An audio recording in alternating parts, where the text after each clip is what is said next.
वृत्त म्हणजे काय तर अक्षर, गण आणि मात्रा यांच्या प्रमाण, यांचे जे प्रमाण आहे त्यालाच काय म्हणतात, वृत्त असे म्हणतात. अक्षरे म्हणजे काय तर ही अक्षरे अ, आ, इ, ई, उ, ए, ऐ, ओ, औ, अम, आ ही काय आहे, अक्षरे आहेत. लक्षात.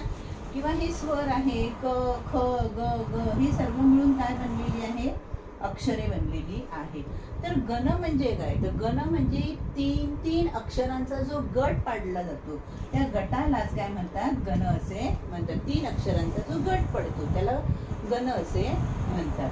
आलं लक्षात. तर मात्रा म्हणजे काय तर मात्रा म्हणजे लघु आणि गुरु यांचं जे स्वर आहेत, लघु स्वर आणि गुरु स्वर म्हणजे काय ते तुम्हाला मी बोर्डावरच दाखवते. लघु म्हणजे काय आणि गुरु म्हणजे काय, अक्षरे दाखवलीच आहे. आणि गण म्हणजे काय, आता हे जे आहे मी बोर्डावर लिहून दाखवते. गण म्हणजे काय म्हणजे तुमच्या लगेचच सगळं.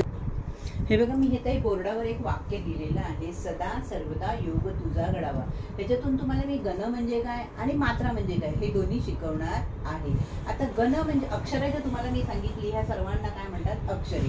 अक्षरापासूनच शब्द बनतो, शब्दापासून वाक्य बनते. आलं लक्षात.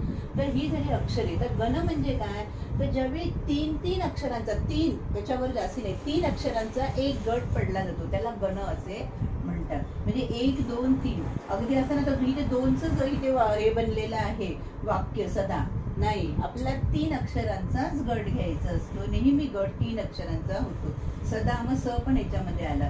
1 2 3 असं तीन अक्षरांचा जो गट पाडला जातो त्यालाच काय म्हणतात, गण.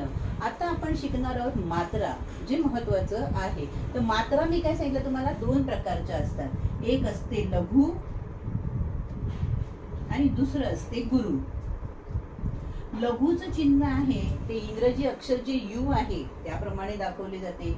आणि गुरु म्हणजे ही अशी आडवी रेषा, वजाबाकीचं जे चिन्ह आहे त्याला काय म्हणतात, गुरु. तर लघु चिन्ह कोणतं कधी द्यायचं आणि गुरु कधी द्यायचं, लघु मात्रा कोणती, गुरु मात्रा कोणती ते आपण आता शिकूया. लघु म्हणजे काय तर जी अक्षरे रस्व आहे, म्हणजे रस्व म्हणजे काय तर ज्यांचा उच्चार करायला आपल्याला कमी वेळ लागतो. उदाहरणार्थ अ, ई, उ ही जी अक्षर आहे त्यांना आपल्याला उच्चार करायला कमी वेळ लागतो, म्हणजे लगेच उच्चार होतो. मग ही जी आहे ते रस्व स्वर आहेत त्यांना लघु म्हणतात. आलं लक्षात, कविता रचनेमध्ये. आणि आ, त्याच्यानंतर ई, दीर्घ ई, दीर्घ उ, त्याच्यानंतर ए, ऐ, ओ, औ हे जे आहेत यांना उच्चार करायला वेळ जास्त लागतो, त्यांना काय म्हणतो आपण, रस्व दीर्घ म्हणतो. मग दीर्घ म्हणजेच कविता रचनेमध्ये त्याला गुरु असे म्हटलं जाते. आलं लक्षात. लघु म्हणजे रस्व स्वर आणि गुरु म्हणजे दीर्घ स्वर.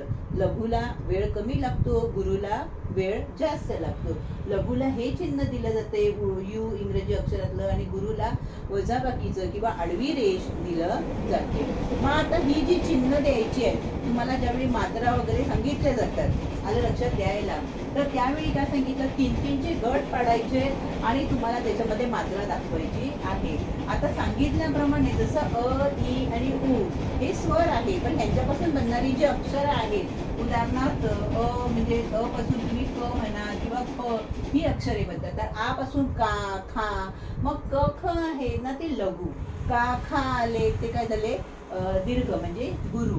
मग आता स जो आहे तो काय येणार, लघु मध्ये येणार, मग त्याला हे चिन्ह दाखवायचं. तर दा जो आहे तो काय झाला आहे, दा हा गुरु आहे, त्यामुळे त्याला हे चिन्ह. आता स ला सुद्धा इथे मी ही गुरुचं चिन्ह देणार. का बरं तर पुढे जोडाक्षर आहे. मग ज्यावेळी पुढचं अक्षर जोडाक्षर असेल आणि त्याचं जर आघात आधीच्या अक्षरावर येत असेल तर त्या आधीच्या अक्षराला गुरुक्रम द्यायचा. लक्षात ठेवा, अत्यंत महत्वाची गोष्ट सांगितलेली तुम्हाला.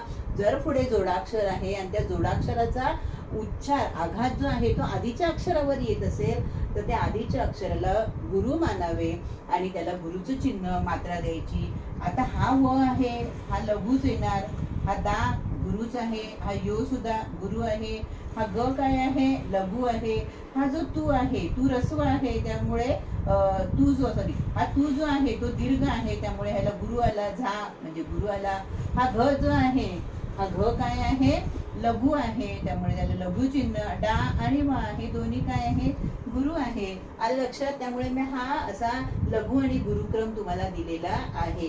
बरं, आता ह्याच्यावरून तुम्हाला हा वृत्ताचा प्रकार कोणता आहे तो ओळखायचा आहे. त्यासाठी मी एक सोपी युक्ती तुमच्यासाठी केलेली आहे.